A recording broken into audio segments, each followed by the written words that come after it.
Kabanata 1091. The Madex Scripture. Gayunpaman, sa sandaling ang mga cannibalistic na parasito na iyon ay tumusok sa balat ni Tyr Somers, ang kanilang mga katawan ay nanginginig ng husto at pagkatapos ay bumagsak sa lupa. Nasaksihan lamang ito ni Tyr. Gayunpaman, ang mga nakatayo sa likuran, tulad ni Zyrus Label, ay medyo malayo. Nabigo silang makita kung ano ang nangyayari. Tuwang-tuwa si Tyr sa kaibuturan. Gaya ng inaasahan, ito ay ang paggawa ng espesyal na nagngangalit na dugo sa kanyang katawan. Kahit na ang mga cannibalistic parasite ay kasing lakas ng mga ito, ngunit ang mga parasito na iyon ay hindi maaaring makapinsala kay Tyr. Dahil dito, natanggal ang katapangan ni Tyr. Muli, inabot niya ang bangkay ni Cairo Meriem. Sa sumunod na segundo, parami ng paraming cannibalistic parasites ang lumipad palabas sa bangkay ni Cairo, mula sa bibig, butas ng ilong, tainga, at maging sa mga mata nito. Maraming mga parasito ang lumipad palabas mula sa bangkay. Ang mga parasito na iyon ay dumaloy sa isang walang katapusang sapa, at hindi nagtagal ay binalot nito si Tyr. Bulalas ni Zyrus, King Meriem, at ng iba pa. Ngunit, hindi nagtagal, nanlaki ang kanilang mga mata sa hindi makapaniwala dahil napagtanto nilang hindi maaaring sakta ng mga parasito si Tyr. Sa halip, sunod-sunod na nahulog sa lupa ang mga parasito na iyon. Sinimulang hanapin ni Tyr ang katawan ni Cairo. Sa wakas, marahas niyang tinapik ang dibdib ni Cairo.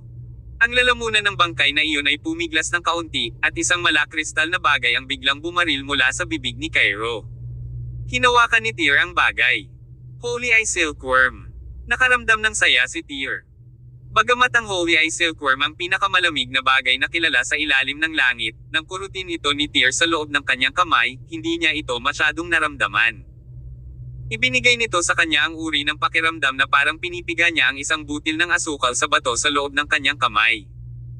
Sa sandaling bumaril ang Holy Eye Silkworm mula sa bibig ni Cairo, ang bangkay ay nagkawatak-watek sa bilis na nakikita ng hubad na mata at hindi nagtagal ay nalante at naging skeletal remains. Sa likod niya, muli, lumuhod si Haring Meriem sa lupa at yumuko. Natagpuan din ni Tyr na mayroong dalawang madilaw na parchment book sa ilalim ng balangkas. Isinulat ng isa sa mga pabalat ang Madox Scripture, habang ang isa ay pinamagat ang Kodoko Scripture. Tibok ng malakas ang puso ni Tyr. Ang tinatawag na Madex Scripture at Kodoko Scripture ay hindi magkatulad ng mga libro. Sa halip, nahati ito sa dalawang magkaibang aklat. Sa oras na ito, si Tyr lang ang nakakita nito. Ang mga nasa likod niya ay takot pa rin sa mga cannibalistic parasite na iyon at hindi nang ahas na lumapit sa kanya. Casual na kinuha ni Tyr ang isa sa mga libro at ang Holy Eye Silkworm at isinilid ito sa kanyang mangas. Pagkatapos noon, kinuha niya ang isa pang book sa kabaong. Nang makita ng iba si Tyr na may hawak na libro, tuwang-tuwa ang Golden Swallow, ang Dark Occult Bishop, at ang iba pa. Anak, dalhin mo sa akin ang Madex Scripture. Agad na nagunat ng kamay ang Golden Swallow ng Jade Royal Family at sinabi kay Tyr. Hindi nagatubili si Tyr at diretsyong ibinato sa kanya ang kasulatan sa kamay nito. Kodoko Scripture. Nang makita niya ang Kodoko Scripture na nakasulat sa pabalat ng libro, ang Golden Swallow ay napatulala kaagad, ngunit siya ay mabilis na bumalik sa kanyang katinoan pagkatapos. Ang Madex Scripture, nakilala rin bilang Kodoko Scripture. Dali, ipakita mo sa akin. Matagal nang hindi napigilan ng bishop ang pananabik sa kanyang puso. Inagaw niya ang Kodoko Scripture upang tingnan ito kaagad. Nagtanong ang Golden Swallow, totoo ba ito? Ang Dark Occult Bishop ay sumagot, oo, ito ay totoo. Sa sandaling iyon, bahagyang nanginig ang obispo sa pananabik. Pagkatapos ay sinabi niya, ang Kodoko Scripture na ito ay ipinasa mula sa Madex sa loob ng 1,000 taon. Ha. Umalangaw-ngaw ang buong kuweba sa nasa sabik na tawa ng obispo. Pinapainit nito ang anit ng mga tao. Boss. Agad namang lumapit si Zyrus kay Tyr. She asked, "Are you okay?" Oo, ako nga. Umiling si Tyr at sinabing, nahanap ko na ang mga bagay na hinahanap natin. Umalis na tayo rito. Okay. Matapos makuha ang kanilang mga gusto, ang grupo ay umalis sa Mount of Saint nang walang karagdagang pagkaantala. Sa kanilang pagbabalik, si Haring Meriem ay lubos na nanlumo. Kung tutuusin, ang ginawa nila ngayon ay katumbas ng paghukay ng puntod ng kanyang lolo. Napilitan siyang gawin iyon. Ginawa niya ito para sa kapakanan ng buhay ng higit sa 1,000 tao ng Madex clan. Nang bumalik ang grupo sa Madex Village, ang kalangitan ay malabo na ngayon. Ang mga tao ng Maddox clan ay nasa ilalim pa rin ng kontrol ng maharlikang pamilya ng Jade. Gayunpaman, ayon sa kanilang naunang kasunduan, hihinto sila sa pagpapahirap sa mga Maddox villagers pagkatapos nilang makuha ang Maddox scripture. Kaya, sinundan ng mga taong ito ang Dark Occult Bishop, umalis sa Maddox Village, at bumalik sa maharlikang pamilya ng Jade. Kinabukasan, nabalot ng dilim ang buong nayon. Bilang ng mga piling mandirigma ang nasawi sa labanan kahapon. Sa kasalukuyan, ang Maddox Village ay halos naiwan na lamang ng ilang matatanda at mahihina. Ang angkan ay halos nabawasan sa wala. Hindi kailanman inaasahan na ang maharlikang pamilya ng Jade ay magiging kasuklam-suklam at walang kahihiyan. Lahat ng tao sa Maddox Village ay kinasusuklaman ng maharlikang pamilya ng Jade. Sa kasamaang palad, ang kanilang kaaway ay mabigat, at ang kanilang angkan ay mahina. Napaungol na lang sila, at wala na silang magagawa. Noon lang, sa harap ng square table ng bahay ni Haring Miriam. Umupo sa mesa sina Tyr, King Miriam, at Zyrus. Medyo dull ang atmosphere. Ang hari ay humihit-hit ng tabako gamit ang kanyang tansong paninigarilyo na tubo. Hindi siya nagsalita hanggang sa maubos ang bag na iyon ng tuyong tabako. Sa wakas ay sinabi niya, Brother Tyr, ang Holy Eye Silkworm ay ang sagradong relic ng aking Maddox Village. Maaari ko bang tingnan ito? Oo naman. Hindi naman tumanggi si Tyr sa kanyang kahilingan. Inilabas niya ang Holy Eye Silkworm. Dahil sa hitsura nito, walang magarbong tungkol sa hitsura ng relic. Mukha itong asukal sa bato sa labas, ngunit hindi nakikita ang loob nito. Gayunpaman, maaaring malabo na mapansin ng isa na may isang bagay na tila balot sa loob nito. Gayunpaman, hindi nakikita ang nilalaman nito. Hawak ni Haring Miriam ang Holy Eye Silkworm sa kanyang mga kamay sa mahabang panahon. Mukha siyang obsessive. Gayunpaman, hindi nagtagal ay kumalma siya at ibinalik ang relic kay Tyr. Brother Tyr, sana magising ng Holy Eye Silkworm na ito ang asawa mo. At the same time, gusto ko rin magpasalamat sa pagtulong mo sa aming Maddox Village at pagresolba sa krisis. Kung hindi dahil kay Tyr, imposibleng matagumpay na makuha ang Maddox scripture sa kanilang paglalakbay sa Mount of Saint. Kung hindi makuha ng maharlikang pamilya ng Jade ang Maddox scripture, hindi ganoon kadaling maresolba ng nayon ang kanilang krisis. It's no trouble at all. I'm doing it for what I need. Itinaas ni Tyr at Zyrus ang kanilang mga wine glass at nagklink ng mga baso kay King Miriam. Aalis tayo saglit. See you later. Tumango si Haring Miriam at sinabing, alam kong desidido si Brother Tyr na iligtas ang iyong asawa. Hindi kita itatago dito ng matagal. Kapag may libreng oras si Brother Tyr sa hinaharap, maaari mong dalhin ang iyong asawa at dumuyan sa bisitahin ng nayon bilang mga bisita. Oo naman. Tumayo si Tyr at binigyan ng saludo si Haring Miriam. Pagkatapos noon, umalis sina Tyr at Zyrus sa bahay ni Haring Miriam at naghanda para maglakbay pabalik sa Con City. Sa sandaling ito, may tumakbo mula sa labas sa sobrang pagmamadali. Sa huli, huminto siya sa harap ni Tyr at Zyrus. Ang taong iyon ay walang iba kundi si Xanthus Miriam. Sa sandaling iyon, bumagsak ang tingin ni Xanthus kay Zyrus. Tanong niya, Ate Zyrus, aalis ka na ba? Kabanata 1092. Pag-alis. The moment Zyrus Labelle saw Xanthus Miriam show up, natigilan siya sandali. Tulad ng nangyari, aalis si Zyrus sa Maddox Village kasama si Tyr Summers. Bago sila umalis, sinadya pa niyang iwasan si Xanthus dahil kailangan nilang magpaalam sa isa't isa gaano man kalalim ang kanilang pagmamahal. Kaya naman, ayaw niyang masyadong makisali sa kanya bilang pag-iingat para hindi siya ma-let go pagdating ng panahon. Haring Miriam, paano kung bumalik tayo para magkaroon ng dalawang ulit na alak? Binasa ni Tyr ang iniisip ni Zyrus at muling bumalik sa bahay ni King Miriam. Natutuwa. Napapikit din si Haring Miriam. Napagdaanan na nilang dalawa ang lahat. Siyempre, alam nila kung kailan nila dapat bigyan ng espasyo ang mga kabataan. Sa oras na ito, si Zyrus at Xanthus na lang ang naiwan sa loob ng courtyard. Matapos ang mahabang panahon ng katahimikan, sa wakas ay nagsalita ang lalaki, Sister Zyrus, can I invite you to go out for a walk? Okay. Tumango si Zyrus at umalis sa bahay ni King Miriam kasama si Xanthus. Maya-maya, nakarating na sila sa damuhan tulad ng dati. Sa sandaling ito, mukhang medyo madilim si Xanthus. Sinabi niya, sa simula, ang wrestling convention ay malapit nang gaganapin dito. Gayunpaman, mula ng labanan ng Dark Occult, lahat ng mga elite ng aming nayon ay nasawi. Kaya, ang wrestling convention ay kailangang itigil. Ang insidente kung saan nagsanib puwersa ang Dark Occult at ang maharlikang pamilya ng Jade para makipaglaban sa Maddox Village ay walang alinlangan na isang bagay na mahirap tanggapin ni Xantes. Gayunpaman, kahit na hindi niya ito matanggap, ang maharlikang pamilya ng Jade ang namuno sa buong Northern Rafinesque. Not to mention na ninakawan nila ang Maddox scripture ng kanilang clan. Wala silang magagawa kahit nakatayi ng maharlikang pamilya ng Jade ang buong nayon.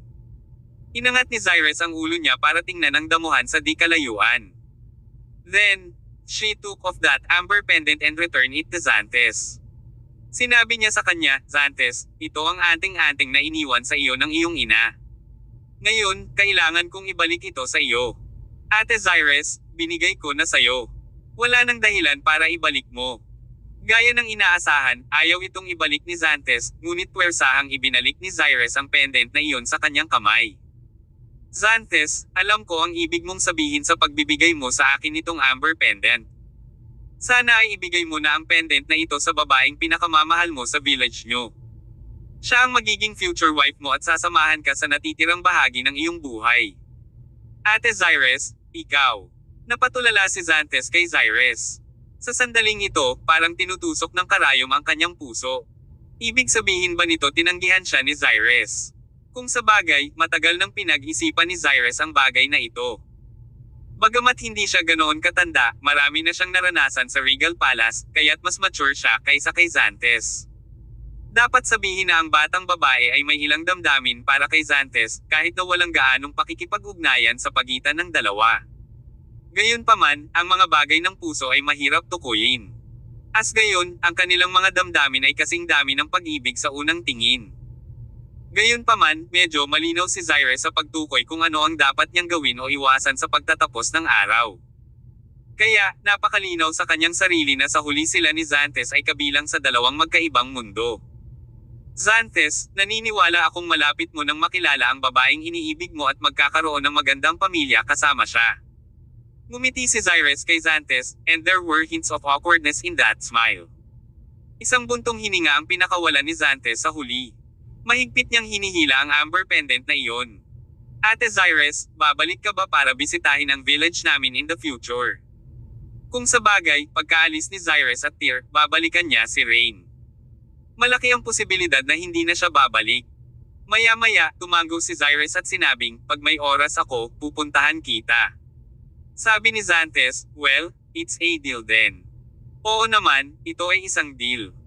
Pagkatapos noon ay saglit na tumabi ang dalawa sa burol habang nakatingin sa damuhan sa di kalayuan. At bawat isa ay may kanya-kanyang iniisip. Nang hapong iyon, inayos ni Tyr at Cyrus ang kanilang mga gamit at umalis sa Maddox Village. Cyrus, believe it or not, kung payag ka, you can stay here. I will never make things difficult for you. On their way back, Tyr said half-jokingly to Cyrus. Sinaman ng tingin ni Cyrus si Tyr at sinaway, Boss, hindi naman nakakatuwa ang joke mo. Iminungkahi ni Tyr, marahil, dapat mong imbitahan si Xantes na pumunta sa Regal Palace kasama mo.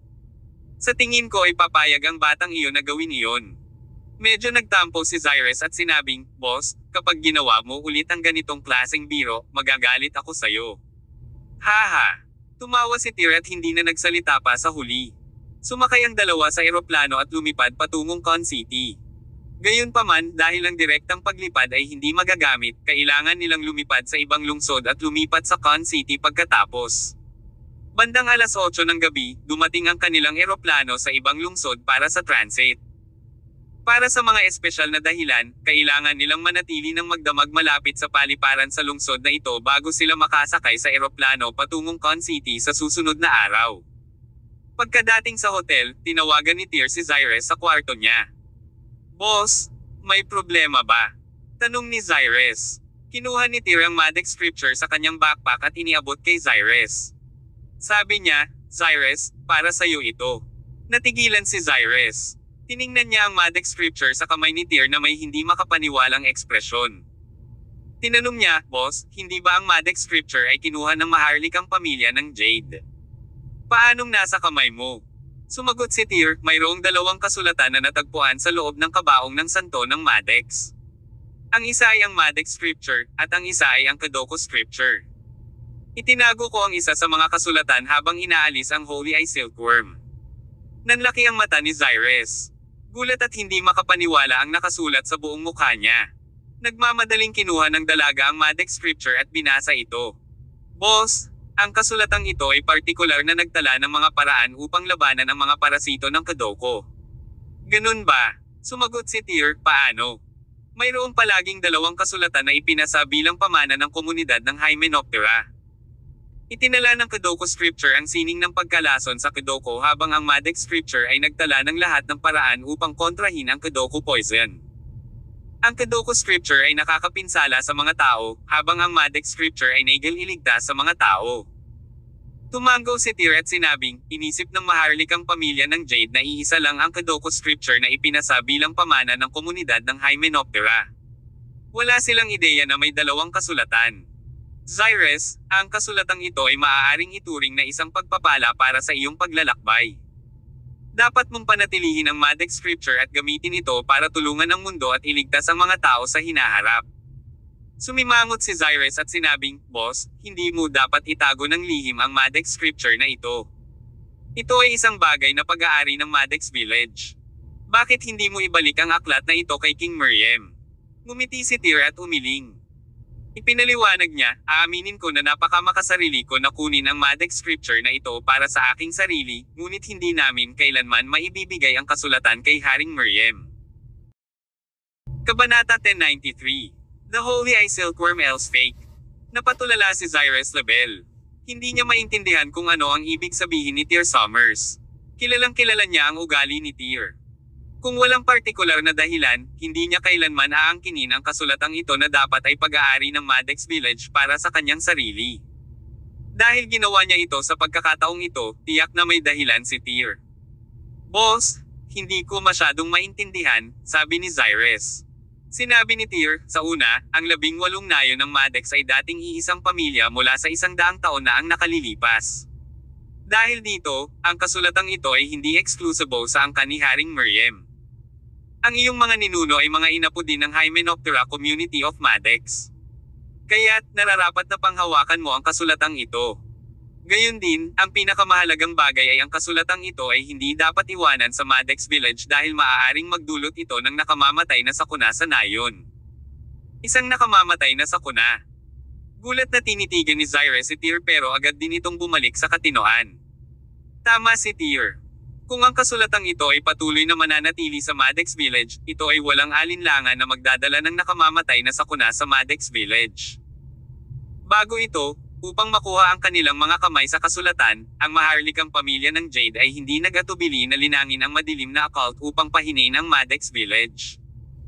Handa pa silang mag-aksaya ng labis na pagsisikap upang banta ang buhay ng libu-libong mga taga-nayon sa loob ng Madex Village.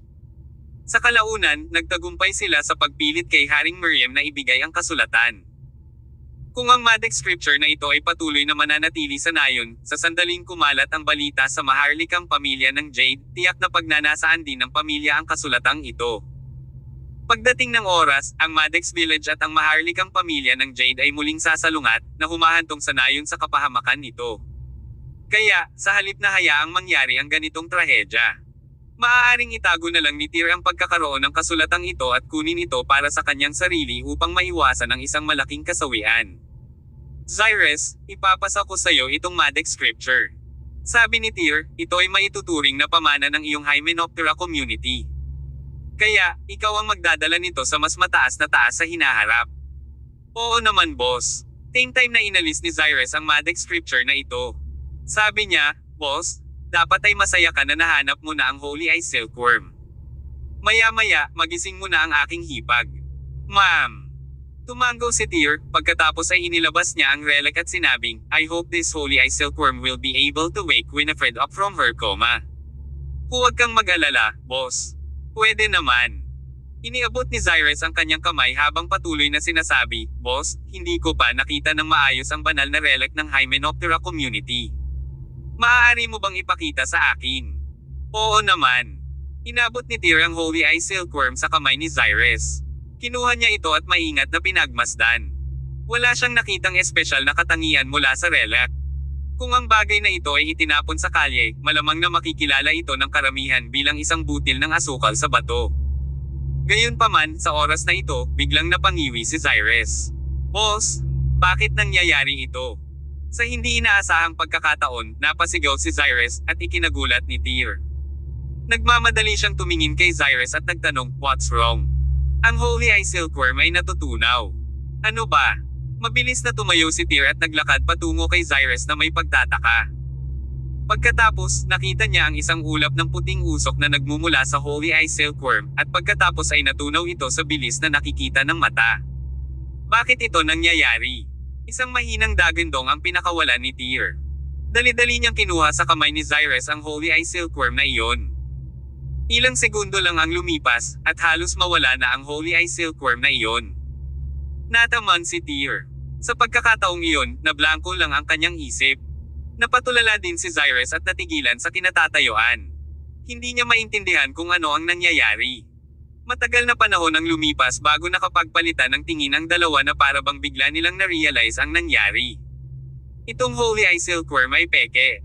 Ang tunay na banal na relic ng Madex, ang Holy Eye Silkworm, ay hindi maaaring basta na lang natunaw. Mangyayari lamang ito sa isang peking Holy Eye Silkworm. Ano ito? King Miriam. Biglang kinuyam ng mahigpit ni Tyr ang kanyang mga kamao. May bloodlust pa nga sa mga mata niya. Dahil sa sitwasyon, seryoso siyang naghinala na niloko siya ni Haring Miriam. Ito ay isang uri ng pakiramdam kung saan ang kanyang panaginip ay nabasag sa mga piraso. Sa simula, akala niya ay may iligtas niya ang kanyang asawa gamit ang Holy Eye Silkworm na ito. Hindi niya inaasahan na peke ang uod na ito. Kahit na malakas ang pag-iisip ni Tyr, mahirap pa rin para sa kanya na tanggapin ang ganoong katotohanan. "Boss, tignan mo. Ano yun?" Sa sandaling iyon, tinuro ni Cyrus ang lupa out of the blue at tinawag si Tyr. Pagkatapos, tumingkayad siya at pinulot ang isang maliit na gusot na papel sa sahig. "Boss, may spitball na nakatago sa loob ng Holy Eye Silkworm na iyon at nabunyag lang pagkatapos na matuno." Naguguluhan din si Tyr. Agad niyang kinuha ang spitball na iyon at inilabas iyon. Sa katunayan, hindi ito eksaktong spitball kundi isang gusot na balumbon ng pergamino ng tupa. Bagamat 1 sentimetro lamang ang laki nito, dahil gawa ito sa napakanipis na material, naging kasing laki ito ng palad ng isang bata pagkatapos itong ibuka. Napuno ito ng siksik na maliliit na salita sa material. Gayunpaman, hindi ito nakasulat sa mga Latin na karakter, kaya walang alam si Tyr sa ibig sabihin ng mga salitang iyon. "Cyrus, nababasa mo ba ang mga nakasulat dito?" Kinuha naman ito ni Cyrus at pinagmasdan saglit. Then, she said, "It's written in Madex characters. Hindi ko natutunan ng maayos ang Madex language, kaya hindi ko mabasa ang mga nakasulat doon." "Boss, feeling ko baka hindi si King Miriam ang nanloko sa atin. May mas malaking sekreto ang nakatago sa likod nito." Unti-unti, napatahimik ni Tyr ang sarili. Nang pag-isipan niyang mabuti, ang bagay na ito ay walang kinalaman kay Haring Miriam. Ang peking Holy Eye Silkworm na ito ay inilabas sa bibig ni Cairo Miriam. Kasabay nito, nakuha rin mula doon ang Madex at Kedoko scriptures. Ginawa ni Haring Miriam ang kanyang bahagi sa pamamagitan ng pagdadala kay Tyr at sa iba pa sa Mount of the Saint. Siguradong walang alam si Haring Miriam na peke ang Holy Eye Silkworm na ito. "Cyrus, may problema ba yung Madex scripture?" Binuksan ni Cyrus ang Madex scripture na iyon at binuklat ang ilang mga pahina ng sunod-sunod. She concluded, "Boss, wala naman dapat problema sa scripture na ito. It's the real deal." Tumango si Tyr, pagkatapos ay tumingin siya sa scroll ng ship parchment sa kamay niya. Sinabi niya, dahil ang bagay na ito ay inilagay sa loob ng peking Holy Eye Silkworm, ibig sabihin ang mga salitang ito na nakasulat dito ay dapat na nauugnay sa tunay na Holy Eye Silkworm. "Cyrus, parang kailangan na nating bumalik ulit sa Madex Village para matulungan tayo ni King Miriam na ma-decipher ang laman ng sinulat. After that, we would be able to locate the real Holy Eye Silkworm." "Sige." Tumango si Cyrus, "Then I'll go book the tickets for us to return to Northern Rafinest now." "Perfect," sagot ni Tyr. Pagkatapos noon, kinuha ni Cyrus ang Madex scripture at bumalik sa kanyang silid. Sa kabilang banda, naglakad si Tyr patungo sa bintana, hawak ang scroll ng ship parchment sa kanyang kamay. Parang nasa ulirat siya saglit. Pagkatapos, tinitigan niya ang gabi sa labas at hindi nagtagal ay nahulog sa walang katapusang katahimikan. Kabanata 1094. Isang conflagration. Nang gabing iyon, hindi nakatulog si Tyr Summers. Hindi talaga siya makatulog. Nakaramdam siya ng kakilakilabot sa kaibuturan. Kahit isang beses, nagawa ni Tyr na makalakad ng kasing bilis ng sa matibay na lupa sa ilalim ng ulan ng mga bala, ngunit talagang takot na takot siya sa sandaling ito. Fake ang Holy Eye Silkworm na iyon. Ang bagay na ito ay kinuha mula sa kabaong ng santo ng Madex, ngunit ito ay isang pekeng. Dahil sa kaso, hindi matiyak ni Tyr kung umiiral ang tunay na Holy Eye Silkworm. Kung ang relic ay isang alamat lamang, ano ang susunod niyang gagawin? Ano pa bang paraan ang magagawa niya para magising si Winifred Zia mula sa pagkakakoma? Napakagulo ng isip ni Tyr. Nang halos madaling araw na, pakiramdam niya ay hindi na mapakali ang dugo sa kanyang katawan. Bukod dito, kahit isang pagnanais ay lumitaw mula sa kanyang puso, na humihimok sa kanya na sirain ang lahat sa kanyang paligid. Si Tyr ay medyo malinaw sa kaibuturan. Ang kakaibang ito ay dapat na isang pilyong panlilinlang na nilalaro ng espesyal na dugo sa loob ng kanyang katawan. Kung suswertehin, isinuot niya ang relic ni Master Odrek sa kanyang katawan. Sa epekto ng relic na ito, medyo napatahimik nito ang puso ni Tyr. Nakatulog lang si Tyr nang sumikat ang araw. Pagkagising niya, hapon na. Zyrus, bakit hindi mo ako ginising? Bahagyang kumunot ang noo ni Tyr habang tinitingnan ang oras sa phone niya. Hindi niya inaasahan na mahuhulog siya sa ganoong kalalim na pagtulog at hindi nagising ng buong umaga. Sa sandaling ito, kumuha na lang si Zyrus Label ng isang tasa ng ginger tea na tinimplahan ng hotel at iniabot kay Tyr. Sabi niya, "Boss, nilalagnat ka lang.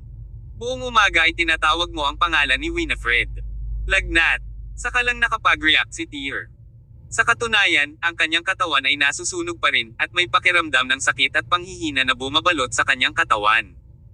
Namangha siya. Simula nang pumunta siya kay Rain, hindi na siya nagkasakit.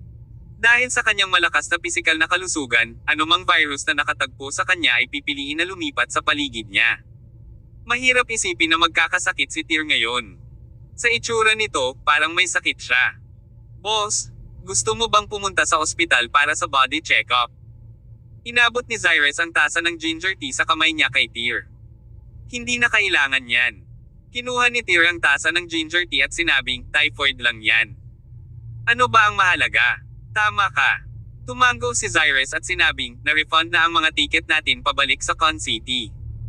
Isa pa, nirebook ko na rin ang flight ticket papuntang Northern Rafinesque. Dahil nalampasan natin ang oras ng boarding ngayon, kailangan pa nating sumakay ng flight bukas ng tanghali." "Okay," sagot ni Tyr at hindi na nagkomento pa. Dahil ito ang kaso, maaari lamang silang manatili sa lungsod na ito para sa isa pang araw. Nang gabing iyon, hindi nakatulog ng maayos si Tyr gaya noong nakaraang gabi. Kinabukasan, halos madaling araw na, medyo nakatulog siya. Upang maiwasan ang kanyang sarili na makatulog ng husto sa pagkakataong ito, nakatulog na lamang siya noong una. Nagising siya bandang 10:00 ng umaga. Pagkatapos nilang mag-almusal ni Zyrus sa hotel ay sumakay na sila ng eroplano pabalik ng Northern Rafinesque. Dumating ang flight nila sa airport ng Cure City. Pagkatapos nito, umarkila ng taxi ang dalawa papuntang Madex Village. Halos madilim na nang makarating sila sa hangganan ng nayon. Hindi direktang ipinadala ng taxi ang duo sa Madex Village. Huminto ito mga 3 kilometro sa labas ng nayon. Pagkatapos, naglakad sila sa Madex Village. Noong una, inakala nilang malapit na ang hapunan. Ang dalawa ay tretuhin ng isang piging sa nayon. Gayunpaman, pagdating nila sa pangunahing gate sa labas ng nayon, kumulog ang dalawa. Si Tyr at Zyrus ay hindi makapaniwala sa kanilang mga mata na parabang nabasag sila sa nakita nila at naging sanhi ng pag-freeze nila sa lugar. Maging ang dugo sa kanilang katawan ay nagyelo. Paano nangyari ito? Anong nangyari dito? After a particular long time, si Zyrus lang ang nakapag-react. Umalangaw-ngaw sa kalangitan ng gabi ang sigaw niya sa pagkabigla habang walang humpay na nanginginig ang buong katawan niya. Naramdaman din ni Tyr na parang tumigil sa pagtibok ang puso niya. Maging siya, si Tyr ang Palace Master ng Regal Palace, ay nahirapang kunin ang eksenang nauna sa kanya. Ang Madex Village, na may magagandang tanawin dati, ay naging mga sunog na guho. Hindi nagtagal, sumiklab ang apoy dito. Nasusunog ito ng isang buong araw at gabi. Ang buong nayon ay nahulog sa isang napakalaking dagat ng apoy. At ngayon, naapula na ang apoy na iyon. Ang dating Madex Village ay nasa isang estado ng pagkawasak. Naging abo ang paligid nito. Anong nangyari dito? Anong nangyari? Parehong naramdaman ni Tyr at Zyrus na nangangatol ang kanilang mga anit. Mabilis na pumasok ang dalawa sa nayon. Nakita nila na nagkalat ang mga sunog na bangkay sa kung saan-saan habang naglalakad sila. Ito ay isang siksikan at nakakatakot na tanawing panoorin. Ang buong nayon ay pinatay. Agad na pumasok sa isip ni Tyr ang mga salitang iyon. Naramdaman din niya ang panginginig. Umalis sila sa nayon sa hapon 2 araw bago. Ngayon, 2 araw na lang ang lumipas. Sa madaling salita, sa loob ng 2 araw na ito, ang Madex Village ay sumailalim sa isang bloodbath. Ang lahat ng angka ng Madex ay pinatay, hindi alintana ang mga lalaki o babae, bata o matanda. Ang buong Madex Village na may mahigit 1,000 tao ay pinatay. Pagkatapos ng massacre, sinunog ng mamamatay tao upang matiyak na masunog ang buong nayon. Sa kalaunan, ang orihinal na magandang Madex Village ay nabago sa masama na ngayon. Sino ito? Sinong gagawa nito? Naglakad sina Zyrus at Tyr sa mga guho ng nayon. Nais nilang makahanap ng survivor. Hinalugog nila ang buong nayon ngunit hindi nila mahanap ang sino mang buhay maliban sa mga bangkay. Pati ang mga alagang hayop sa nayon ay patay na. Ang ibig sabihin ng walang awa. Napabuntong hininga si Tyr. Buong buhay niya ay dumaan siya sa mga ups and downs. Gayunpaman, hindi niya akalain na may mga taong talagang gagawa ng mga bagay tulad ng pagpatay sa buong nayon sa modernong panahon na ito. Boss, may paggalaw doon. Maya-maya lang ay tinuro ni Zyrus ang mga guho na hindi kalayuan sa kanila. Ang kanyang matalas na pagmamasid ay nakatulong sa kanyang mapansin na tila may buhay doon. Tere na doon at tingnan natin. Mabilis na tumakbo ang dalawa patungo sa lugar at natagpuan ang kanilang sarili na isang madilim na figure sa loob ng mga guho.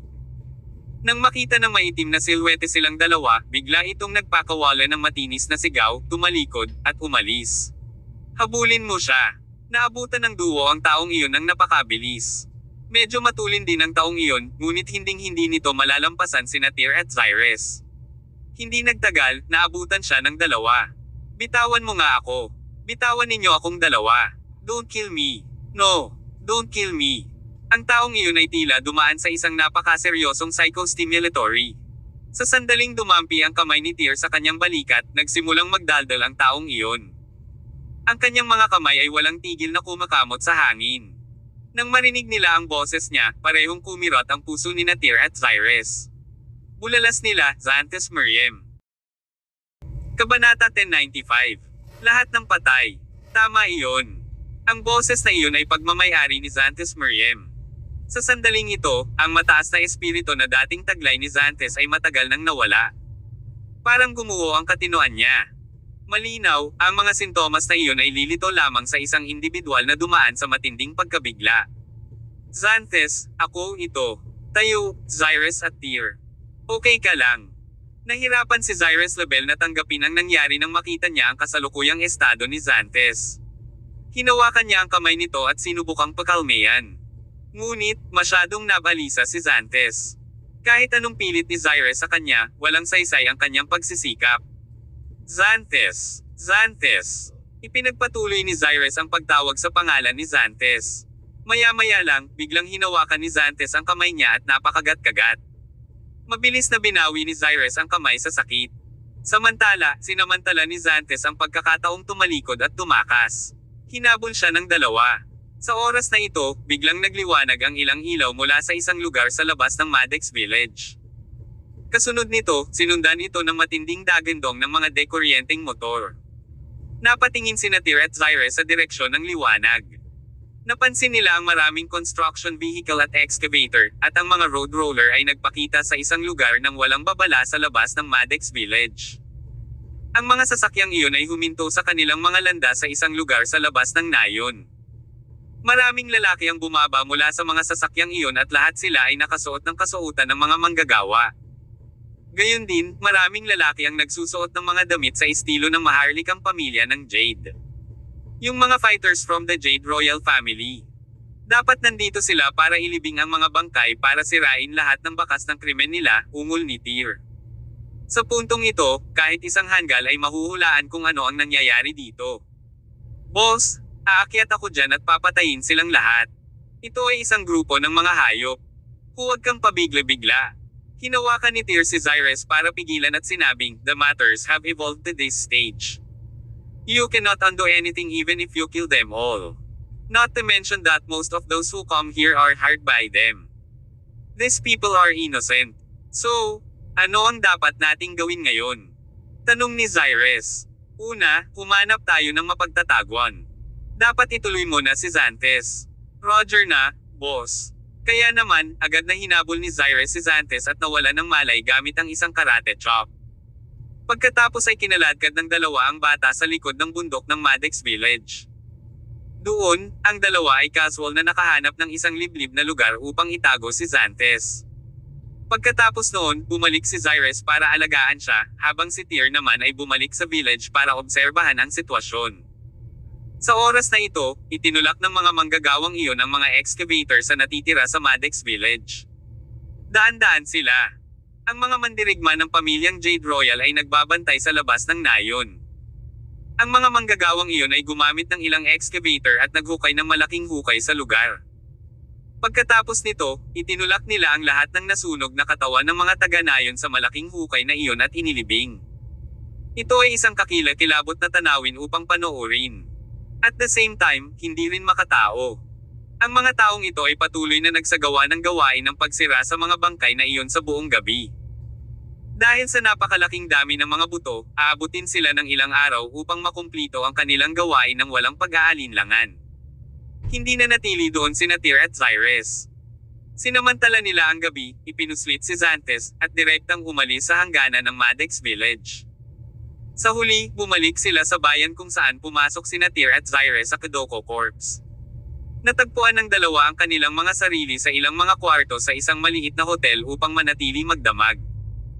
Ang dalawa ay nagkikimkim ng magkahalong damdamin sa kaibuturan ng kanilang mga puso nang tumingin sila kay Xantes, na nakahiga pa rin at walang malay sa kama. Hanggang sa sumunod na araw ay tuluyang nagising si Xantes mula sa kanyang koma. Ang una niyang reaksyon ay sumigaw. Gayunpaman, pilit siyang inihiga ni Tyr sa kama habang walang tigil na tinatawag ni Zyrus ang kanyang pangalan. Mukhang nabalisa pa rin si Xantes. Natahimik lang siya nang ilagay ni Tyr ang relic ni Master Odric na nakasabit sa dibdib niya. Marahil, ang sarira na ito ay nagkaroon ng epekto ng pagpapatahimik sa isipan at pagkuha ng atensyon ng isang tao. Si Xantes ay unti-unting kumalma pagkaraan ng ilang sandali. Matapos ang mahabang katahimikan, sa wakas ay naalala ni Xantes ang kanyang sentido at nakilala si Tyr at Zyrus. Natarante siyang tumingin sa dalawa at tinawag ang kanilang mga pangalan. Sabi niya, Kuya Tyr? Ate Zyrus, hindi ba kayo nakabalik? Paano? Bumalik ka ulit? Hindi ngayon ang oras para pag-usapan ito, sabi ni Zyrus. Xantes, ang mga angkan ng Maddox Village, lahat ba sila ay pinatay ng maharlikang pamilya ng Jade? Speaking of this topic, medyo naging tense na naman si Xantes. Ang kanyang mga luha ay umaagos na parang agos at patuloy na bumubuhos mula sa kanyang mga mata. Oo, malakas na tumango si Xantes. Pagkatapos, sinabi niya, lahat ay patay. Lahat sila ay patay. Nangyari ito noong gabing umalis kayo sa nayon. Ang maharlikang farm ng Jade ay naghatid ng maraming mandirigma upang mapalibutan ang aming Maddox Village. Ang bawat isa sa kanila ay armado ng mabibigat na baril. Walang paraan para ipagtanggol namin ang aming sarili sa kung ano ang natitira sa infirmary ng aming nayon. Ang grupo ng mga mandirigma na iyon ay mga hayop. Sila mismo ang halimaw. Sila ay mas malupit kaysa sa mga mananakop mula sa 100 taon na ang nakalilipas. Ang mga taong ito ay nagsagawa ng massacre na may walang katulad na kalupitan sa aming Maddox Village. Anuman ang mga lalaki, babae, at mga bata, lahat sila ay namatay sa kanilang mga kamay. Nasaan ang pinuno mo? Haring Miriam? Tanong ni Tyr. Lahat patay. Kinagat ni Xantes ang kanyang mga ngipin at ipinaliwanag, ang buong nayon ay binubuo ng higit sa 1,000 tao. Walang nakaligtas maliban sa akin. Ako ay maswerte dahil pumunta ako sa likod ng bundok upang ilibing ang Amber, kaya wala ako sa nayon at umiwas sa sakuna. Ilibing mo ang Amber. Parehong nagtataka si Tyr at Zyrus kay Xantes. Sa oras na ito, ibinaba ni Xantes ang kanyang bantay. Paliwanag niya, ang Amber na iyon ay binigay sa akin ng aking ina. Nagdala ito ng espesyal na kahulugan at panuntunan, kung saan ang Amber ay maaari lamang ibigay sa isang espesyal na batang babae na aking pinili. Kung hindi ito tatanggapin ng babaeng iyon, ang Amber ay hindi na maaaring binigay sa ibang babae. Sa puntong ito, parang naging awkward bigla si Zyrus. Wala siyang ideya na may ganong tuntunin ng ang Amber ay ibinigay sa kanya ni Xantes noon. Siguradong nawasak ang batang iyon sa araw na ibinalik niya ang Amber sa kanya. Iyon siguro ang dahilan kung bakit pinili ni Xantes na ilibing ang Amber na iyon sa likod ng bundok. Ito ay hindi alam kung ito ay isang bagay na itinadhana ng Diyos. Gayunpaman, umiwas lang ng bala si Xantes nang pumunta siya roon para ilibing ang Amber na iyon. Bakit gagawin iyon ng mga tao sa maharlikang pamilya ng Jade? Nakuha na nila ang Kadoko Scripture. Bakit gusto pa nilang pumunta sa isang pagpatay? Huminga ng malalim si Xantes at sumagot, ang maharlikang pamilya ng Jade ay ang pinuno na namamahala sa Northern Rafinesque.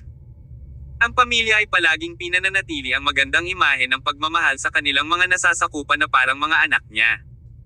Nagsimula ang lahat sa unang henerasyon ng hari ng Northern Rafinesque, si Nonius Jade. Gayunpaman, ang bawat henerasyon ng hari ay ganap na mapagkunwari.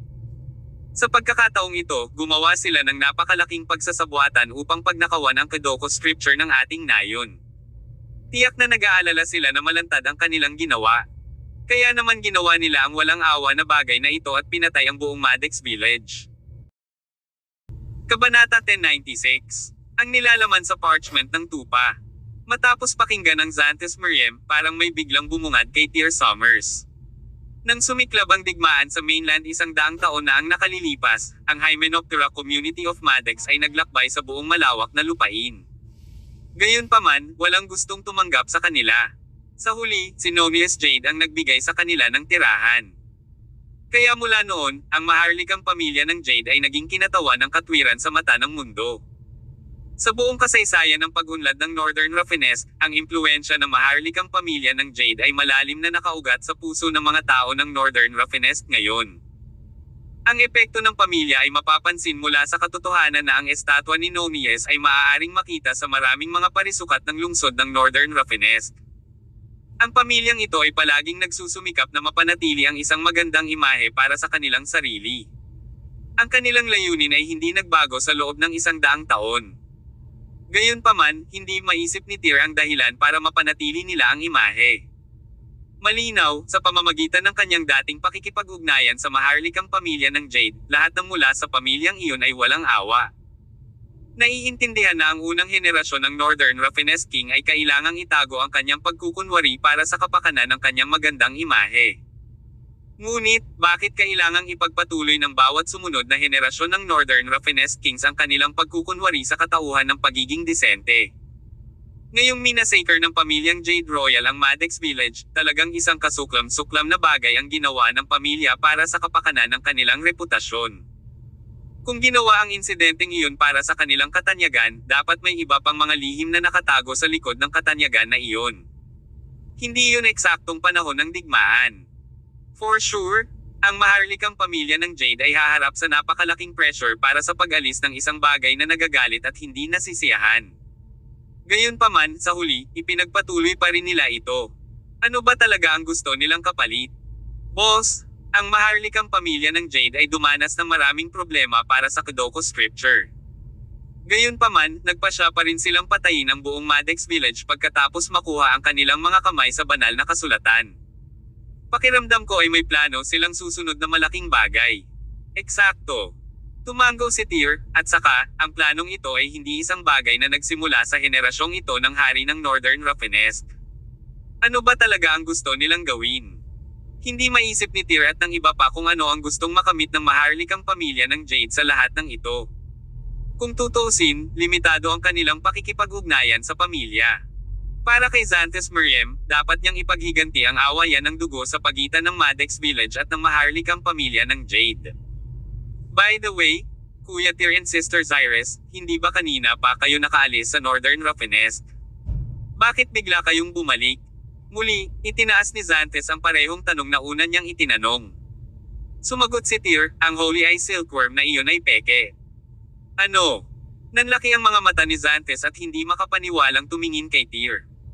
Sinabi niya, bago ito, narinig ko ang tungkol sa mga detalye mula sa hari.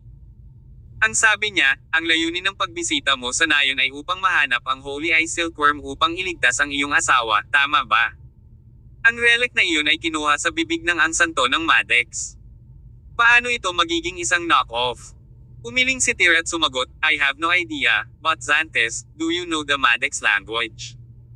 Of course I do, tumango ang binata at sumagot. Ako ay isang katutubo. Madex language ang aming wika. It goes without saying.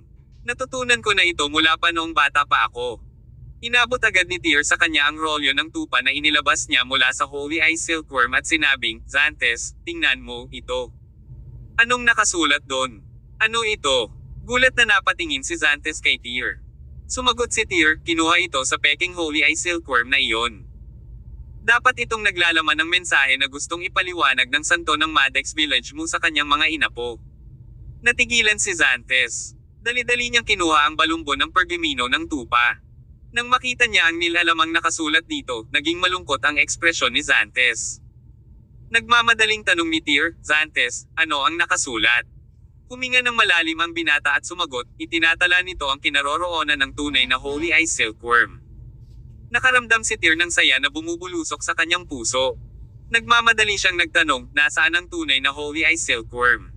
Sumagot si Xantes, si Nonies ay mayroon nito. Nonies, hindi ba patay na siya? Tanong ni Xyrus Label sa gilid.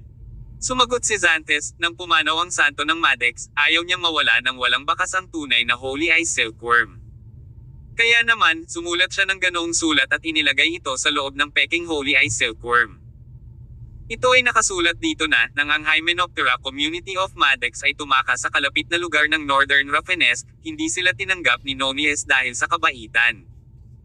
Ito ay isang kasunduan na sinaktan siya ng santo ng Madex kapalit ng banal na relic ng Madex para sa pag-areglo ng mga angka ng Madex kasama ang maharlikang pamilya ng Jade. Nakasulat din dito na ang Holy Eye Silkworm ay nagkaroon ng mahusay na katanyagan sa mainland mahigit 100 taon na ang nakalilipas.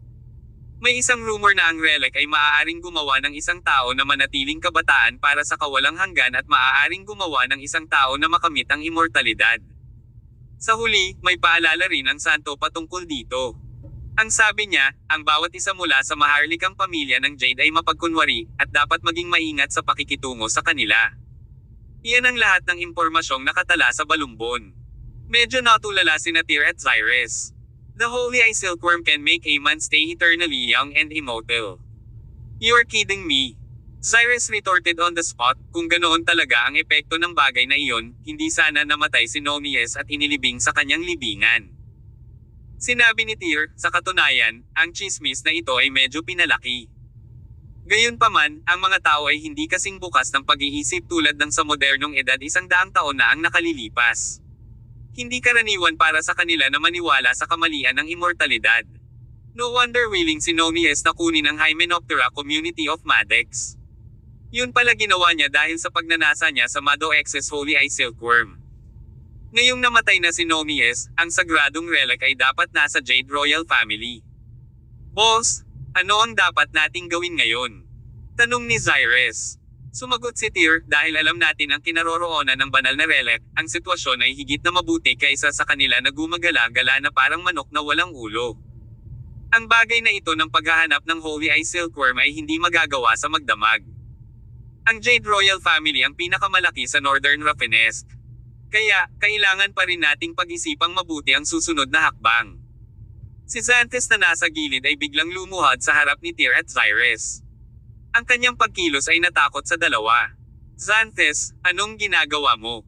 Bilisan mo, tumayo ka. Gayunpaman, tumanggi si Xantes na bumangon. Patuloy siyang yumuko sa dalawa ng ilang beses. Sabi niya, Brother Tyr and Sister Xyrus, I know you two are unusual. I, Xantes, have lost everything. I just want to revenge my Madex Village clansmen. Please, Kuya Tyr and Sister Xyrus, please lend me a hand. Pareho nilang naiintindihan ang nararamdaman ni Xantes. Ang bagay ay hindi na kasing simple ng paghihiganti para sa pagkalipol ng pamilya. Ang kanyang buong angkan ay pinatay ng maharlikang pamilya ng Jade. Ang uri ng emosyon na kinikimkim niya ay mahirap ilarawan sa mga salita. Tinulungan ni Tyr si Xanthus na tumayo mula sa lupa. Sabi niya, "Xanthus, tumayo ka muna." Tumayo si Xanthus at umaasang tinitigan sila. Napalingon naman si Xyrus kay Tyr. Natahimik ang amo niya. Pagkaraan ng ilang sandali, biglang tumingin si Tyr kay Xanthus at same time na tinanong, "Xanthus, payag ka bang sumali sa Regal Palace?" Kabanata 1097. Dakilang 70 birthday celebration. Regal Palace. Napuno ng pagdududa ang mga mata ni Xanthus Meriem dahil wala siyang ideya kung ano ang Regal Palace. Paliwanag ni Xyrus Lebel, "Xanthus, Regal Palace is an organization in Rain. It was established by my boss. The organization is highly influential and has a strong background. If you are willing to join Regal Palace, then your concerns will be Regal Palace sa hinaharap." Malinaw ang paningin ni Xanthus, lalo na si Xyrus ay bluntly na magsalita. Hindi na kailangang sabihin, naintindihan niya ang ibig niyang sabihin. Malakas siyang tumango at sinabing, "Kuya Tyr, Ate Xyrus, I am willing to join Regal Palace." Mabuti. Tinapik ni Tyr ang balikat ni Xanthus at sinabing, "Then, from now on, I am your boss. I want to give you an order now. You have to stay here obediently and rest well for the next few days." Medyo natigilan si Xanthus. Kumunat ang noo ni Tyr. Pinagalitan niya, "Kakasali mo lang sa organisasyon, pero gusto mong suwiin agad ang utos ko." "Hindi, Kuya Tyr." Okay, boss." Tumango si Tyr at sinabing, "Xyrus, you should walk with me." "Oo naman boss." Bago sila umalis ay nagkatinginan sila Xyrus at Tyr. Pagkatapos, lumabas ang dalawa sa kwarto ni Xanthus. "Boss, ang totoo ay ayaw mo talagang makisali sa mga gawain ng Maddox Village, di ba?" Saktong paglabas nila ng pinto ay diretsyong tanong ni Xyrus. Bumantong hininga si Tyr at sumagot, "Oo, ayaw kong makisali. Gusto kong mahanap agad ang Holy Eye Silkworm at gisingin ang asawa ko mula sa koma." Gayunpaman, ang isang tao ay hindi dapat maging walang malasakit sa iba. Nagtatag kami ng isang tiyak na emosyonal na pundasyon sa paglalakbay na ito kasama ang Maddox Village. Ang maharlikang pamilyang iyon ng Jade ay isang malupit. Dahil ito ang kaso, kung gayon ako, si Tyr, ang magsasagawa ang makalangit na hangarin. At saka, ngayong sumali na si Xanthus sa Regal Palace, mukhang maaayos na ang affair ng kasal niyo, Xyrus. Namumula na naman si Xyrus. She retorted, "Boss, don't you joke with me in times like this. Ano ang susunod mong gagawin? Obserbahan muna natin ang sitwasyon." Sabi ni Tyr, "Dahil wala tayong alam tungkol sa maharlikang pamilya ng Jade. Kailangan pa nating kilalanin ang pamilyang ito. Tungkol naman sa paghihiganti sa Maddox Village, kailangan nating maghintay hanggang makuha ko ang Holy Eye Silkworm." Sa ngayon, sa mata ni Tyr, wala nang mas mahalaga pa kaysa gisingin ang asawa. Ang paghahanap sa kinaroroonan ng Holy Eye Silkworm ay ang priority ni Tyr. Sa loob ng mga susunod na araw, pumunta ang tatlo sa Cure City at nakahanap ng kanilang matutuluyan na hotel. Nang sumunod na mga araw, palihim na pinasok ni Tyr at Xyrus ang maharlikang pamilya ng Jade at nakapagbalita ng ilang balita. Ang maharlikang pamilya ng Jade ay magdaraos ng ika-7 kaarawan para kay Nigel Jade, ang hari ng Northern Rafinesque. Ngayon, ang buong pamilya ay abala sa paghahanda para sa kanyang nalalapit na pagdiriwang ng kaarawan. Maliban doon, nabigo si Tyr at ang iba pa na makakuha ng karagdagang impormasyon. Sa pangkalahatan, ang isang mahusay na maharlikang pamilya na nagdaraos ng piging sa kaarawan ay kasing dali ng kanilang mga kamay. Hindi lang nila kailangan na gumugol ng maraming oras sa paghahanda. Ngunit ngayon, ang buong pamilya ng hari ng Jade ay naghanda ng piging sa paraang tila pupunta sila para sa isang digmaan na sa tingin nila ay kakaiba. Nang gabing iyon, pagbalik ni Tyr at Xyrus sa hotel, dumiretso sila sa kwarto ni Xanthus. Pagkatapos ng ilang araw ng pagpapagaling, ganap na nabawi ni Xanthus ang kanyang karaniwang sarili. Sinunod niya ang utos ni Tyr at hindi pumunta kung saan-saan sa loob ng ilang araw ngunit nanatili sa hotel. Nasa kalagitnaan ng diskusyon ng tatlo tungkol sa nalalapit na kaarawan ni Nigel Jade. Kahit si Xanthus ay hindi maintindihan kung ano ang ginagawa ng maharlikang pamilya ng Jade. Birthday banquet lang yun. Bakit kailangan nilang gawing tense? Nang natarante ang ilan sa kanila, biglang nakatanggap ng tawag si Tyr. Ito ay isang tawag mula kay Carson York. Hindi na nagdalawang isip si Tyr at sabay kuha ng phone. Tinanong niya, Uncle York, ano ang problema? Tanong ni Carson, Tyr, nasa Northern Raffines ka pa ba? Nahanap mo na ba ang Holy Eye Silkworm? Sagot ni Tyr, hindi pa, Uncle York, may nangyari sa side ko. I need more time to handle it. Sabi ni Carson, kung gayon, ibig sabihin nasa Northern Raffines ka pa, which is just nice. Pupunta din tayo sa Northern Raffines bukas. Natigilan si Tyr. Nagmamadali siyang nagtanong, Uncle York, bakit ka pupunta sa Northern Raffines? Sumagot si Carson, ang Jade Royal Family Head na iyon, si Nigel, ay malapit nang ipagdiwang ang kanyang ikapitong kaarawan. Nagpadala siya ng imbitasyon sa pamilya York at inimbitahan kaming maging bisita nila sa Jade Royal Family. Labis na nagulat si Tyr dito. Tinanong niya, Uncle York, ang iyong pamilya ay walang anumang koneksyon sa maharlikang pamilya ng Jade noon. Bakit bigla kang imbitahin ni Nigel sa kanyang kaarawan? Si Carson, sa kabilang dulo ng telepono, ay medyo nalilito din. Aniya, I also find this situation weird. My York family and the Jade Royal family are thousands of miles apart. Not to mention our friendship, I have never even get in touch with the Jade family before. Nagtataka din ako kung bakit biglang si Nigel nagpadala sa akin ng imbitasyon para sa kanyang ikapitong kaarawan. Tyr, hindi lang ang aking pamilyang York, ang pamilyang Lund ng Cascades, ang Canantine Mansion ng West Suez pati ang pamilyang Jones sa Strego City, lahat ng nangungunang pamilya sa Timog ay inimbitahan lahat ng maharlikang pamilya ng Jade. Lalong nagulat si Tyr. Ano ang sinusubukang gawin ng pamilyang iyon? Naghahanap ng isang universal na pagdiriwang. Uncle York, kung isa sa alang-alang ang kaso, ipapadala ba ng pamilya Lund ng Cascades at ng Canantine Mansion ng West Suez ang kanilang mga kinatawan? Sumagot si Carson, dito sa mainland, ito man ay isang pamilya o isang maimpluwensyang pamayanan ng martial art, nagkaroon ng mahigpit na hierarchy mula noong mahigit 100 taon na ang nakakaraan. Ang 4 na imperial families ay nasa tuktok na sinusundan ng 3 great royal families. Ang susunod ay ang makabuluhang superclass magnate ng Hilaga, Timog, Silangan at Kanluran. Ang tuktok ng pyramid ay tumitingin sa ibabang antas. Ang mas mababang antas ay hahamakin ang isang antas na mas mababa kaysa sa kanila. Habang ang lipunan ay umunlad sa paglipas ng panahon, ang sistema ng hierarchy ay natunaw, ngunit hindi ito nawala. Sa makatuwid, dahil ang Jade Royal Family ay isa sa 3 dakilang maharlikang pamilya. Dahil inimbitahan niya ang mga dakilang pamilyang tulad natin na dumalo sa ikapitong kaarawan ng hari ng Northern Raffines, hindi tayo basta-basta makatanggi sa dahilan at pangyayari nito. Totoo yan. Tumango si Tyr. Nalaman niyang may katuturan ang mga salita ni Carson.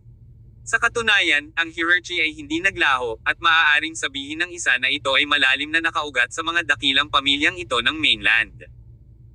Isinasantabi ang imperial na pamilya at ang maharlikang pamilya, kahit noong unang panahon sa Con City, mababa pa rin ang tingin ng mga pamilyang probansyal sa mga pamilya ng mga lungsod sa antas ng prefecture. Uncle York, marami na akong napagdaanan sa biyahe ko sa Northern Raffines. Pakiramdam ko ay ipinadala ng maharlikang pamilya ng Jade ang mga imbitasyon na may hidden agenda. Nagmamadaling tanong ni Carson sa kabilang dulo ng telepono, Tyr, anong pinagdaanan mo sa Northern Raffines? Dahil dito, binigyan ni Tyr si Carson ng kumpletong salaysay ng kung ano ang naranasan niya sa panahong ito. Matapos itong pakinggan ni Carson, natahimik siya sa kabilang dulo ng telepono. Kabanata 1098. Isang mas malaking sabuatan. Sinabi ni Carson York, ang kanilang ginawa ay higit na masama kaysa sa Diablo. Kahit na narinig ng isang estranghero ang tungkol sa mga massacre sa Maddox Village, hindi sila makapaniwala sa pangyayari. Ang kakilakilabot na mga ginawa ng maharlikang pamilya ng Jade ay sapat na upang tumayo ang isang tao. Nagpatuloy si Carson, so Tyr, ano ang susunod mong gagawin? Sumagot si Tyr, wala akong masyadong ideya sa ngayon. Dahil ang Holy Eye Silkworm ay nasa kamay ng maharlikang pamilya ng Jade, talagang kailangan kong makuha ito. Uncle York, nananatili kami sa ilalim ng radar dito. Ang Royal Jade family ay walang ideya na alam naming sila ang may kasalanan sa massacre sa Maddox Village. Alam ko. Ipinaliwanag ni Carson, sa susunod na 2 araw, ang mga bigwig sa kapangyarihan ng lahat ng mga pangunahing angkan sa Timog ay unti-unting darating sa Northern Raffines. Gagawa ako ng paraan upang makipagkita sa iyo pagkatapos. Kung tama ang hula ko, ang maharlikang pamilya ni Jade ay dapat na nagpaabot ng kanilang imbitasyon sa lahat ng mga pangunahing angkan sa timog na dumalo sa piging ng kaarawan ni Nigel Jade. Hayaan mong tanungin ko ang aking ama tungkol dito. Sabi ni Tyr, walang alinlangan, dapat mayroong malaking sabuatan sa likod ng kaganapan. Kaya, Uncle York, pagdating ng panahon, kung sakali, kailangan mong magdala ng mas maraming lalaki sa iyo. Tumawa si Carson, maaaring mas mataas ang tatlong mahusay na pamilyang Maharlika, ngunit walang paraan na ang mga Maharlikang pamilya ay may kapangyarihang isabutahe ang mga magnate na pamilya mula sa buong mundo sa uri ng kakayahan. Don't you worry. This time, all of us all attended the banquet together. Walang mangyayaring masama doon. But, I do find something rather odd. Ano ito? Tanong ni Tyr. Sumagot si Carson, sa lahat ng paraan, dahil sa katayuan ni Nigel bilang hari ng Hilagang Raffenes, nang ang isa sa tatlong pangunahing Maharlikang pamilya ay nagdaos ng kanyang ikapitong kaarawan, dapat ay ipinadala niya ang mga imbitasyon sa dalawa pang Maharlikang pamilya bago sa amin. Sa ngayon, mayroon siyang ipinadala ng mga imbitasyon para sa iba't ibang mga magnate na pamilya para sa kaganapan, ngunit ang iba pang dalawang Maharlikang pamilya ay hindi nakatanggap ng kanyang imbitasyon. Kahit ang Southern Lambert Royal, ang pamilya Quelch ay hindi rin nakatanggap ng imbitasyon. Biglang iniba ni Tyr ang topic. Sinuri niya, Uncle York, nakuha mo ang impormasyong ito mula kay Godmother, tama? Siya ay mula sa pamilya ng hari ng Southern Lambert. Ang ninang ni Tyr at Winifred Zia ay walang iba kundi si Heather Quelch, na asawa ni Carson. Sa simula pa lang, naramdaman na ni Tyr ang kakaibang ugali ni Heather. Dahil sa impresyon na ibinigay niya, naramdaman ni Tyr na hindi siya isang ordinaryong babae. Sa simula pa lang, nang tretuhin ni Tyr si Heather, nahulaan niya na hindi ganoon kadali ang pagkakakilanlan nito. Pagkatapos ng ilang malalim na pag-unawa, gaya ng inaasahan, halos nahulaan ni Tyr ang tunay na pagkatao ni Heather. Walang pag-aalinlangan na siya ay miyembro ng Maharlikang pamilya ng Southern Lambert. Tama ka. Tumawa si Carson. Totoo. Ang ninang mo ay miyembro ng Maharlikang pamilya ng Southern Lambert. Nalaman ko rin sa kanya na hindi nakatanggap ng imbitasyon ang pamilya nila mula sa Maharlikang pamilya ni Jade. Ito ay medyo kakaiba. Matagal ding nag-isip si Tyr, ngunit wala siyang maisip na paliwanag. Nagpasya siya, Uncle York, let nature take its course. You guys should come here for now. We will see what the deal is with this Jade royal family later. Okay. Pagkatapos niyang tapusin ang tawag ni Carson, tinawagan ni Tyr ang kanyang ama, si Draco Summers. Walang sabi-sabi na tuwang-tuwa si Draco nang makatanggap ng tawag mula kay Tyr. Samantala, nais din niyang malaman kaagad kung natagpuan ni Tyr ang Holy Eye Silkworm. Maikling ipinaliwanag ni Tyr ang sitwasyon sa kanyang panig. Pagkatapos, iniisip niya kung nakatanggap ba si Draco ng imbitasyon mula sa Maharlikang pamilya ni Jade. Sinabi sa kanya ni Draco na hindi niya ginawa, ngunit nakatanggap siya ng ilang balita mula sa ibang mga pamilya sa Hilagang Magnate. Ang ilan sa kanila ay nakatanggap ng mga imbitasyon mula sa Maharlikang pamilya ng Jade. Sa kaibahan, ang pamilyang Summers, ang numero 1 pamilya sa Hilaga, ay hindi.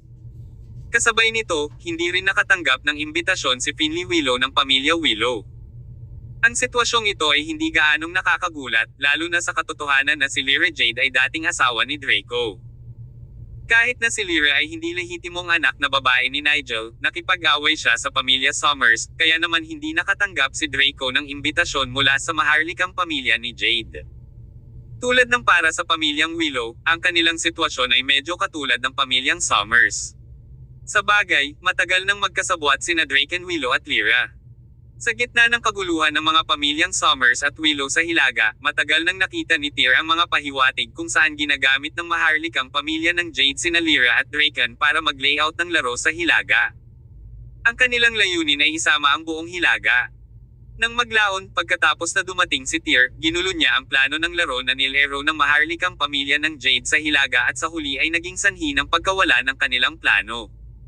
Sa makatuwid, ang Maharlikang pamilya ng Jade ay dapat na nagpaplano para sa isang napakalaking bagay mula pa noong nakalipas na panahon.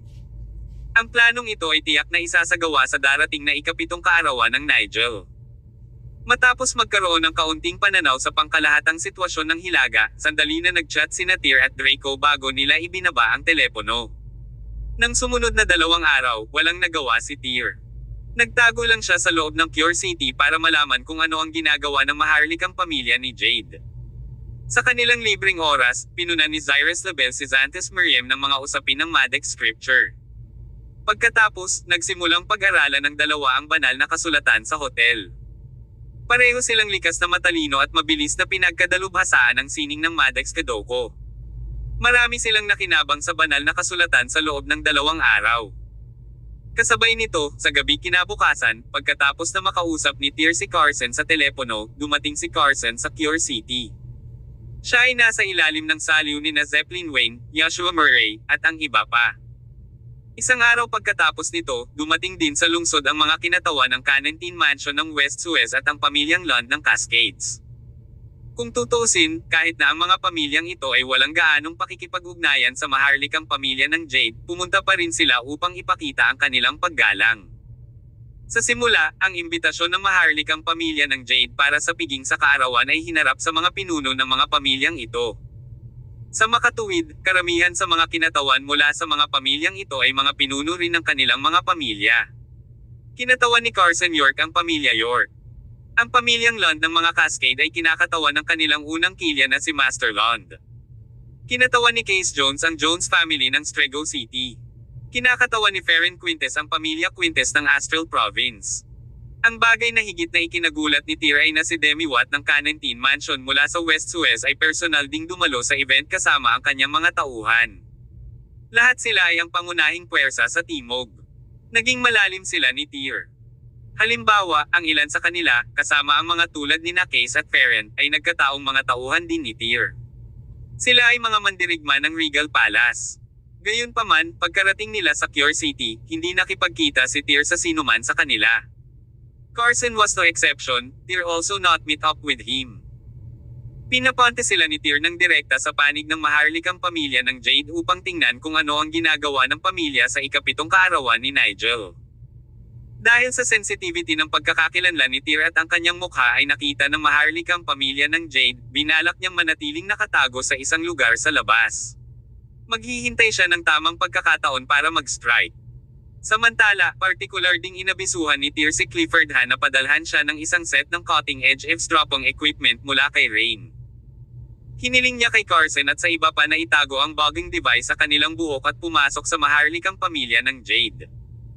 Pinayagan nito si Tyr na makinig sa lahat ng galaw ng pamilya sa lahat ng oras sa pamamagitan ng kagamitan. Dahil sa sitwasyon, ang maharlikang pamilya ng Jade ay naglatag ng isang malaking laro ng chess at naakit sina Carson, Demi, at ang iba pa sa laro. Para kay Tyr, ang kanyang paglalakbay sa Northern Rafinesque ay naging mas komplikado kaysa sa paghahanap para sa Holy Ice Silkworm. Kabanata 1099. Ang nakaraang Grand Event. Sa susunod na mga araw, lahat ng mga elite ay natipon sa Cure City. Hindi lamang sa timog, ngunit nagmula sila sa 3 iba pang direksyon ng imperyo, na Silangan, Kanluran, at Hilaga. Gayon din, ang iba't ibang magagandang pamilya mula sa mga rehiyong iyon ay nakatanggap ng mga imbitasyon mula sa maharlikang pamilya ng Jade. Noong panahong iyon, maliban sa 4 noble imperial families, 2 great royal families, at Summers and Willow family, halos lahat ng iba pang nangungunang pamilya sa Celestial Empire ay nagpadala ng kanilang mga kinatawan. Sa mga kinatawan na ito, karamihan sa kanila ay mga ulo ng mga pamilya. Sa unang gabi ng ika-7 kaarawan ni Nigel Jade, pinalamutian ng pamilyang Jade ang manor ng mga parol at makukulay na banner. Pambihira at masigla ang eksena. Ang Jade Royal Family Manor sa Cure City ay sumakop sa isang malawak na lugar. Ito ay maihahambing sa isang mas maliit na imperial na palasyo. Ang mansyon ay may linya na may mga istruktura tulad ng palazzo at garret na nagbibigay ng impresyon ng kadakilaan at karelegan. Ang manor ay matagal nang pinalamutian ng mga ilaw at napuno ng maligaya na kapaligiran. Hindi lang sa loob ng mansyon, kundi nagpaputok sa buong lungsod sa buong magdamag. Ang tanawin ay tulad ng noong sinaunang panahon kapag mayroong isang universal na pagdiriwang. Para aliwin ang mga bisitang nagmula sa malayo, naghanda ang pamilya Jade ng isang magandang musikal para sa lahat sa unang gabi. Ang mga inimbitahang magtanghal sa entablado ay ang mga sikat na aktor at aktres mula sa Imperial Capital City. Ang buong pakiramdam ng kaganapan ay medyo malakas at dynamic. Nang gabing iyon, magdamag sina Carson York, Demi Watt, at ang iba pa sa loob ng Jade Family Manor. Si Tyr Summers, Cyrus Lebel, at Xanthus Miriam ay nagtatago pa rin sa hotel, sa isang lugar sa labas ng manor. Nakuha nila ang lahat ng nangyari sa loob ng mansyon sa pamamagitan ng hanay ng mga kagamitang bagang. Matagal na silang nakikinig sa hotel. Gayunpaman, wala silang nakitang anumang mga pahiwatig. Boss, kung matuklasan natin ang ilang sikreto at pagsasabuatan ng maharlikang pamilya ng Jade sa pagkakataong ito, ano ang gagawin mo? Tanong ni Cyrus sa gilid. Hindi ako sigurado. Umiling si Tyr at sinabing, sa ngayon, wala pa akong ideya kung ano ang dapat kong gawin. Magdesisyon na lang tayo ng paisa-isa. Kung dumating man sa punto ng buhay at kamatayan, wala akong pakialam na puwersahang pakilusan ang mga puwersa ng Regal Palace. Sa sandaling sinabi iyon ni Tyr, na-miss ni Cyrus ang tibok ng puso dahil sa gulat. Kung plano ni Tyr na ilipat ang kapangyarihan ng Regal Palace para labanan ang maharlikang pamilya ng Jade, malaki ang epekto nito. Boss, sigurado ka ba dito? Haha. Tumawa si Tyr, para magising ang asawa ko, gagawin ko ang lahat. Isa pa, dahil sumali si Xanthus sa Regal Palace, kailangan kong managot sa kanya. Sa puntong ito, hindi na nagsalita pa si Tyr dahil hindi niya maintindihan kung ano ang pinagkakaabalahan ngayon ng royal family ni Jade. Marahil, nais lamang ni Nigel na samantalahin ang kanyang ikapitong kaarawan upang magdaos ng isang di malilimutang kaganapan. Wala na sigurong hidden agenda, nag-alala si Tyr and the rest for nothing. Nang gabing iyon, maagang natulog ang tatlo para magpagaling at makatipid ng kanilang enerhiya.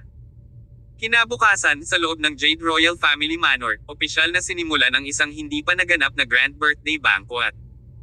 Ang lokasyon kung saan pinili ng pamilya na idaos ang piging ng kaarawan ay sa open-air grass field ng manor. Isang kabuuan ng daan-daang mga mesa ang naayos, karamihan sa mga ito ay pag-aari ng mga panauhin mismo ng maharlikang pamilya ng Jade. Ang iba pang 12 ng mga mesa ay mga kinatawan ng iba't ibang makapangyarihang pamilya mula sa 4 na direksyon ng imperyo. Pinangunahan ni Carson York ang grupo ng mga kinatawan ng pamilya sa timog at sinakop ang kabuuang 5 mesa. Sa oras na ito, nakaupo sa isang table sina Carson, Demi Watt, Master Lon, at iba pa. Sa kabaligtaran, sina Zeppelin Wayne at iba pang mga kilya ng mga pamilyang Lund at Neil, the savant mula sa Canentine Mansion, at ang iba pa ay umuko pa sa isa pang mesa.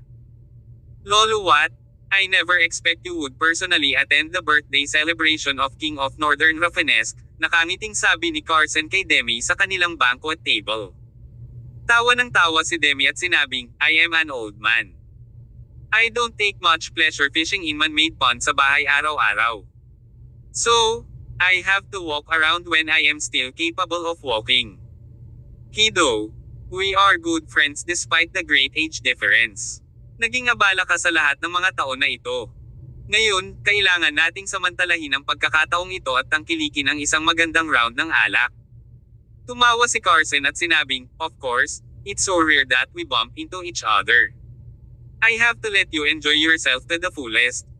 Tumango si Demi at sinabing, ang apo ko, si Dickies, at ang anak mo, si Connie, ay matagal nang nasa isang matatag na relasyon, tama? Nakangiting tumango si Carson at sinabing, kahit bihira kong istorbohin ang sarili ko sa mga gawain ng mga kabataan, dapat silang dalawa ang magkasama. I was discussing their matters with Heather a few days ago.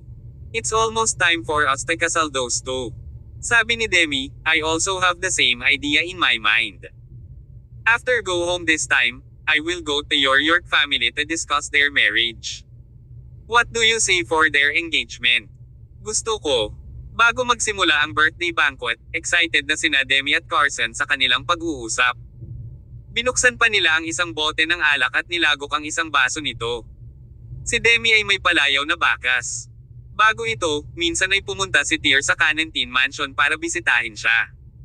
Sa huli, si Tyr ay pinalo ng matanda sa ibabaw ng mesa sa kanyang kakayahan sa pag-inom.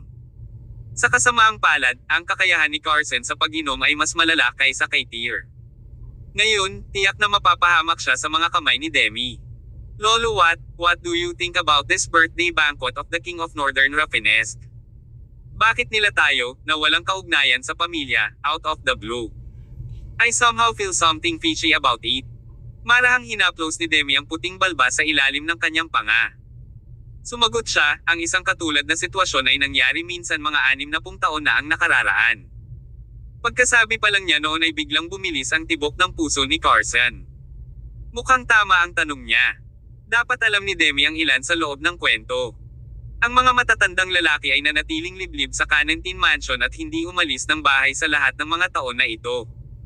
Gayunpaman, personal siyang dumalo sa piging ng ika-7 kaarawan ni Nigel. Handa pa siyang maglakbay ng 1,000 milya para lamang makasama sa handaan. Dapat ay may higit pa sa kanyang dahilan, maliban sa simpleng dahilan ng kanyang pagkabagot. Dapat may alam si Demi para personal siyang pumunta sa Northern Rafinesque. 60 years ago. Nagmamadaling sinabi ni Carson, "Lolo what, anong nangyari 60 years ago?" Biglang ibinaba ni Demi ang wine glass sa kanyang kamay at tumingin sa malayong langit na parabang nahuli siya sa kung anong alaala. Pagkaraan lang ng mahabang panahon ay ibinukan niya ang kanyang bibig at dahan-daang magkwento, "I was barely 20 years old back then. Ang humawak sa timing ng aking Cannington Mansion ng West Suez ay ang aking lolo, si Baxter Watt. Si Baxter ang huling martial arts scholar sa mainland. Siya ay isang Southern Wonder. Hanggang ngayon, hindi pa rin alam ng mundo kung buhay pa ba siya. Marahil ang tanging nakakaalam ng katotohanan ay ang dating katimugang masama, si Sachin Taylor. Pero matagal nang namatay si Sachin, sa kamay ni Tyr. Noong taon, nakatanggap ng imbitasyon ang lolo ko na pumunta sa Imperial Capital City para dumalo sa isang engranding kaganapan. Nagkaroon din ako ng pribilehiyo na aitag kasama ang aking lolo na dumalo sa kaganapan. Ang kaganapang iyon ay tunay na hindi pa nagagawang engrandi. Nabaligtad nito ang pananaw ko, si Demi Watt. Agad na tumindi ang interes ni Carson. Nagmamadali siyang nagtanong, "Lolo Watt, anong klaseng engranding kaganapan iyon? Paano ito nakaukit pa rin sa isip mo hanggang ngayon?" Tumigil sandali si Demi. Pagkatapos, isinawsaw niya ang kanyang daliri sa baso ng alak at ginamit ang likido para magsulat ng malalaki at matatapang na salita sa mesa, "The Enthronement of the Windsor Family." Kabanata 1100. Ang pamilya Windsor na iniluklok bilang isang pamilya ng imperial. Sa sandaling itinoon niya ang mga mata sa mga salitang iyon, biglang nagbago ang mukha ni Carson York. Ang pamilyang Windsor ay iniluklok bilang isang imperial na pamilya. Saglit, hindi naintindihan ni Carson ang ibig sabihin ng mga salitang iyon, ngunit hindi nagtagal ay naunawaan niya ang kahulugan sa likod nito. Kabilang sa mga maharlikang pamilya ng Imperial Capital, ang isa sa gayong pamilya ay ang pamilyang Windsor. Marahil ang mga salita ni Demi Watt ay tumutukoy sa kung kailan ang pamilya Windsor ay naluklok bilang isa sa mga maharlikang pamilya. Magtatanong pa lang sana si Carson pero winagiway ni Demi ang kamay at agad na nawala ang nakasulat sa mesa. Ang engranding kaganapan ng taong iyon ay kapareho ng ngayon. Inimbitahan ng pamilya Windsor ang lahat ng mga magnates ng imperyo sa kaganapan. Ito ay hindi pa nagagawang engrandi, sabi ni Demi. "Lolo Watt, maaaring ang pamilya ng Jade Royal ay naglalagay ng isang napakalaking palabas dahil ang pamilya ay malalagay sa trono?" Tanong ni Carson sa mahinang boses. Umiling si Demi at sumagot, "I'm not sure. Ang grand event ngayon ay hindi katulad ng nangyari ilang taon na ang nakakaraan." "Ano ang pagkakaiba?" Sumagot si Demi, "Noon, nang makoronahan ang pamilya Windsor, ang kaganapan ay umakit sa lahat ng mga dakilang kapangyarihan sa mundo na dumating at magbigay respeto sa pamilya.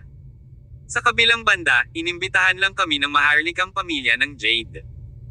Ipagpalagay na ang piging na ito ay may kinalaman sa kanilang pagluklok bilang isang imperial na pamilya. Kung gayon, ang lahat ng mga pamilya ay dapat na alam na ang tungkol sa bagay na ito matagal na ang nakalipas at suportahan ito. Kaya, sa kabila ng mga pagkakatulad sa pagitan ng dalawang kaganapan, ang kanilang mga likas na katangian ay lubos na naiiba. Gumawa ako ng isang espesyal na paglalakbay sa panahong ito upang malaman kung ano ang eksaktong ginagawa ng maharlikang bukid ng Jade." Hindi na sinisiyasat ni Carson ang issue. Dahil sa kanyang kasalukuyang posisyon at katayuan, hindi siya sapat na kwalipikado upang malaman ang tungkol sa mga bagay ng mga pamilya ng imperial. Gayunpaman, ang mga bagay ay umunlad sa yugtong ito. Opisyal nang magsisimula ang ika-7 kaarawan ni Nigel. Bagamat mas maraming pagdududa si Carson at ang iba pa, malalaman nila kung ano ang gagawin ng maharlikang pamilya ng Jade sa lalong madaling panahon. Maya-maya lang ay nagsimula na ang musika sa harap nila. Mayroong isang kahanga-hanga at solemne na pinalamutian na entablado. Nakasuot ng pulang suit, si Nigel ay sinundan ng isang grupo ng mga direktang kaapo-apuhan ng pamilya Jade habang dahan-dahan siyang naglakad papunta sa entablado. Ang matanda ay naging 70 taong gulang sa taong ito, ngunit siya ay nasa mataas na espiritu, puno ng lakas at sigla. Ang lalaking ito ay ang karapat-dapat na hari ng maharlikang pamilya ng Jade. Ang kanyang katawan ay nagmula sa isang mataas na dominanteng kingly aura. Noong sinaunang panahon, ang isang taong katulad niya ay mailalarawan na may physiognomy ng isang emperador. Tumayo siya at isa-isang inilibot ang tingin sa mga bisita na nakaupo sa mga upuan sa ibaba ng stage. Sa oras na ito, si Nigel ay nasa mataas at masiglang espiritu, tulad ng isang sinaunang emperador na sumaikop sa mundo. Salamat sa inyong lahat sa paglalaan ng oras sa inyong mga abalang schedule para dumalo sa aking ikapitong kaarawan. Maraming salamat. Halika, hayaan mo akong gumawa ng toast sa lahat. Itinaas ni Nigel ang baso ng alak sa kanyang harapan na may masiglang espiritu. Itinaas din ng lahat ng bisita sa handaan ang kanilang mga baso ng alak.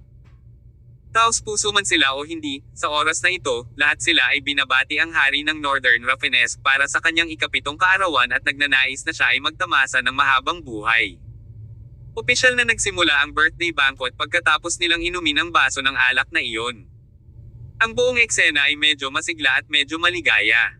Sa oras na ito, nanatili sa hotel ang trio habang nakikinig sila sa nagaganap na birthday banquet na ginanap sa loob ng Jade Royal Manor. Bukod sa pag-uusap ni Demi at Carson, hindi gaanong natutunan ni Tyr Summers at ng iba pa ang impormasyon. Kasunod nito, ang piging ay tumagal ng halos 2 oras. Gayunpaman, si Tyr at ang kanyang grupo ay walang nakitang bagay na wala sa lugar. Nagsalita si Cyrus, "Boss, baka nag-o-overthink tayo.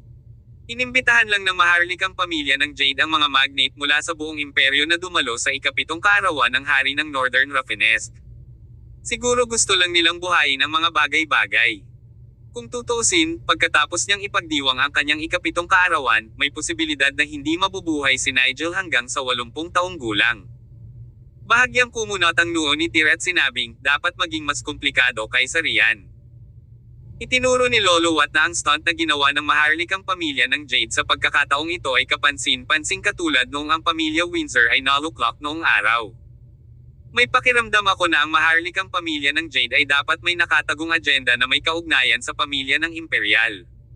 Cyrus, let's connect the dots of what has happened lately. What do you think? Ang daming fishy na nangyari, diba? Kinalma ni Cyrus ang kanyang isip at pinag-isipang mabuti ang mga pangyayaring iyon. Bigla na lang parang may naisip siya. Sinabi niya, noon, ang maharlikang pamilya ng Jade ay laging gustong duminahin ang hilaga, ngunit ang planong iyon ay nawasak mo. Pagkatapos, nagsumikap silang nakawin ang Kadoko scripture mula sa Maddox Village. Gayon din, nang ang pamilyang Windsor ay naluklak bilang isang imperial na pamilya noon, natanggap nila ang pagkilala sa lahat ng mga dakilang pamilya ng imperyo. Kung ay connectin natin ang lahat ng bagay na iyon. Boss, pwede ba? That instant, nagtama ang mga mata ni Tyr at Cyrus. Mukhang pareho sila ng conclusion. Sa kaibuturan, bahagyang natigilan si Tyr sa kanilang hula. Cyrus, batay sa iyong pag-unawa sa mga diskarte ng Maddox Kadoko, ano ang pinakamataas na antas ng kapangyarihan na maaari nitong maabot? Tanong ni Tyr. Hindi sumagot ang dalaga. Nagmamadaling nagpaliwanag si Xanthus Meriem mula sa gilid, nakarinig ako noon ng isang kwento mula sa mga matatanda. Noong unang bahagi ng ika-16 na siglo, isang napakalakas na Kadoko practitioner ang lumitaw. Pinino niya ang isang uri ng Kadoko at nilaso ng 100,000 sinaunang sundalo sa magdamag. Mayroon ba talagang nakakatakot na Kadoko sa totoong buhay? Nagtatakang tanong ni Tyr. Umiling si Xanthus at idinagdag, hindi ako sigurado kung ito ay totoo, ngunit dahil ang alamat na ito ay naipasa sa paglipas ng mga taon, dapat na may dahilan sa likod nito. Ang alamat ay talagang hindi isang walang batayan na kwento. Napaisip si Tyr, ang pagluklok ng pamilya Windsor bilang isang imperial na pamilya, ang Kadoko scripture, lahat ng pinakamakapangyarihang pamilya ng imperyo ay dumating upang bumati. Sa pag-iisip ng lahat ng mga bagay na ito, ang pagkabigla na kinikimkim sa loob ng puso ni Tyr ay lalong naging laganap. Nang malapit na niyang malaman ang lahat, biglang nag-transmit ang boses ni Nigel sa pamamagitan ng mga wireless bugging device. "Boss, nagsimula na po mag-speech si Nigel. May sasabihin po siya." Saglit, natahimik silang tatlo sa hotel. Sa katunayan, hindi lang si Tyr at ang grupo niya ang natahimik, ngunit kasalukuyang dead silent din sa piging ng Jade Royal Family. Sa unang ilang oras ng piging sa kaarawan, ang lahat ay nalubog sa isang masayang kapaligiran. Ang mga bisita ay nagpapalitan ng toast pagkatapos ng toast. Lahat sila ay nasa mataas na espiritu habang ipinagdiriwang nila ang ikapitong kaarawan ng hari ng Northern Rafinesque. Biglang dumating ang hindi mabilang na mga gwardya ng pamilya Jade sa piging nang malapit nang matapos ang okasyon. Lahat ng gwardya na iyon ay may mga espadang panlaban na nakasabit sa kanilang mga baywang at armado rin sila ng mga baril. Mayroong libo-libo sa kanila. Sa loob ng ilang minuto, sa pag-aakalang formation pagkatapos ng formation, napalibutan nila ang buong barangay site. Bukod doon, naruroon ang elite team ng pamilya Jade, lahat ng 18 knights ng pamilya Jade.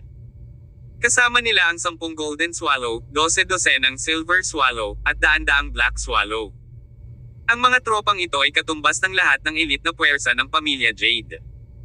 Maliban sa kanilang maalamat na Golden Purple Swallow, halos lahat ng mga eksperto sa pamilya ng Jade ay dumating sa eksena. Ang ganitong lineup ay mapapakilos lamang kapag ang maharlikang pamilya ng Jade ay nasa panganib ng pagkalipol. Sa oras na ito, ang kapaligiran sa piging ng kaarawan ay ganap na nagbago. Lahat ay tumingin sa paligid na nagtataka, hindi lubos na nauunawaan kung ano ang ginagawa ng maharlikang pamilya ng Jade. Ano ang ginagawa ng maharlikang pamilya ng Jade dito? Napakunot naman ang noo ni Carson at ng ibang tao na nakaupo sa table niya. Sabay lingon ni Carson kay Demi at nagtanong, "Lolo, what have you figured it out?"